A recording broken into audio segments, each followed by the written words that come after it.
الحمد لله رب العالمين، والصلاة والسلام على سيد المرسلين محمد وآله وصحبه أجمعين. أما بعد، نندر زمن بحروف مقطعاتك إجراك واللي زكا حروف مقطعات دامخ کی مداتو کی ویلې شوي دي او چې کومو ځایونو کې ادغامونه کې په مقطعاتو کې نو د ادغام بحث هغه مخکې تېر شوی دی. نو حروف مقطعات په دوه قسمه دي.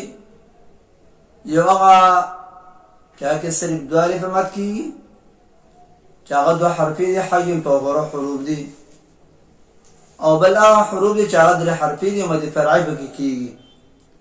او الف خو هغه ده چې هغه کې بلکل یو مد هم نشته. نو اوس موږ سورة بقرې الف لام میم وایو. الف لام میم. الف کې نه مد نشته نه فرعي. ولې؟ ځکه چې دې کې محل د مد نشته. محل مد وجود د حرف مده دی، نو په دې کې حرف مده نشته. سبب خو شته چې هغه ساکن حرف دی، خو دا سکون هغه کار کوي چې د حرف مده نه وروسته سکون نازي، نو هغه د حرف مده دپاره سبب جوړېږي. هر هسې سکون هغه مخکې کار نه کوي. بیا ورپسې لام دی.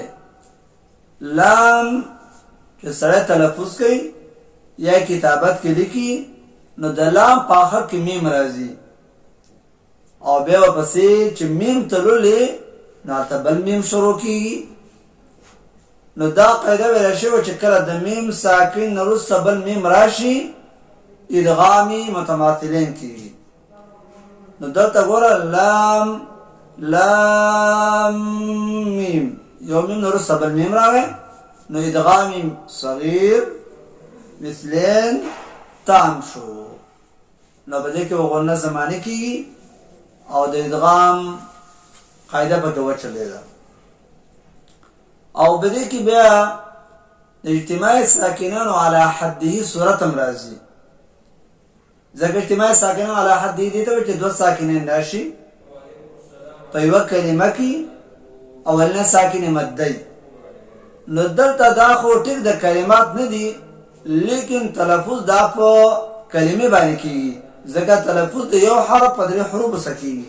لکه لام درې حروف شو، نو حرف مده نه مع بعض مشدد حرف راغی په کلمې واحده کې راغی په تلفظ کې، نو دا د اجتماع ساکنانو علی حده یو صورت شو.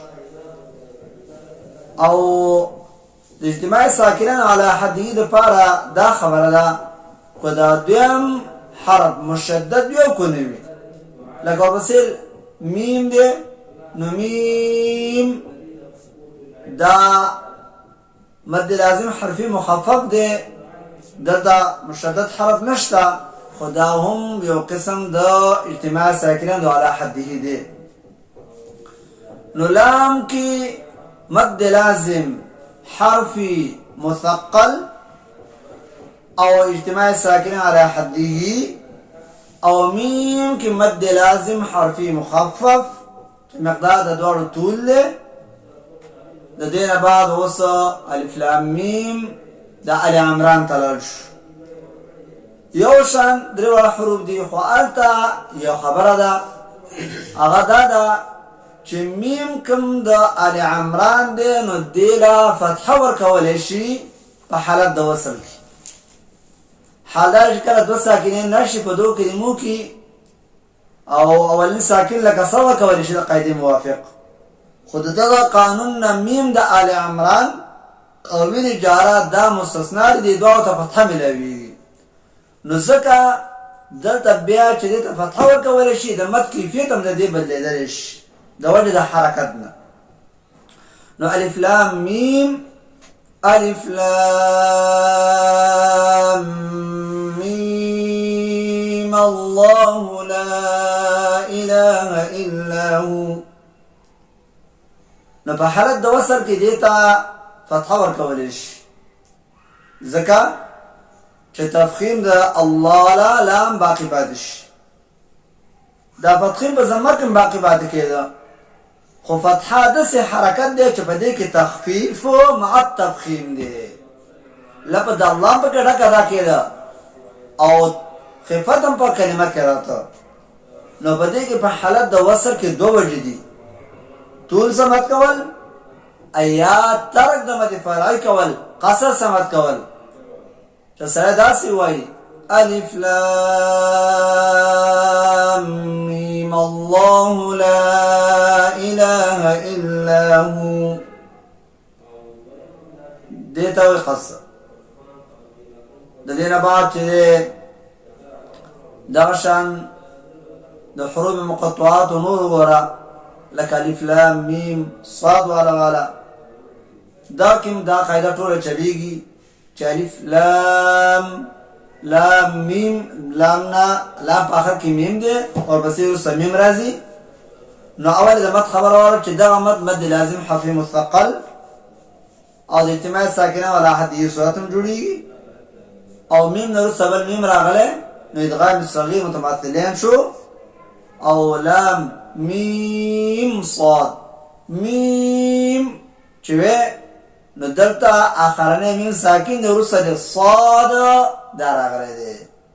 نو کله چې د میم ساکن نه وروسته با نه او بل میم نه نو بیا اظهار شفوي. نو دلته بیا هغه د میم بله قاعده چلېدلې ده چې هغه دریم حکم د اظهار شفوي. او صاد دا مد لازم حرفی مخفف دی چې مقدار د دې طول دی. د دې ادا اوسو داسې نه وي چې وجي صاد پکې راوالي او یا بالکل غلط شي صاد، بلکې صاد داسې قلقلو کې کوي تنبیه وه. دغه شان ذوات الراش راوالی الف لام را، لالف کې خو یو مد نشته، او لام کې چې نو مد لازم حرفی مخفف دی ځکه د حرف مد نه ما بعد سکون راغلی صرف او تشدید نشته، نو ځکه ورته مد لازم حرفی مخفف وایي. لازم ورته ځکه وایي چې دې سبب سکون لازمي دی، حرفی ورته ځکه وایي چې دا په حرف کې کلمه نه ده، او مخفف ورته ځکه وایي چې حرف مد نه ما بعد حرف صرف ساکن دی غیر مشدد دی. نو دا ته هم د میم دریم حکم چلیدلی شي چې هغه د اظهار شفوي حکم دی چې د میم ساکن نه وروسته راتلل دي.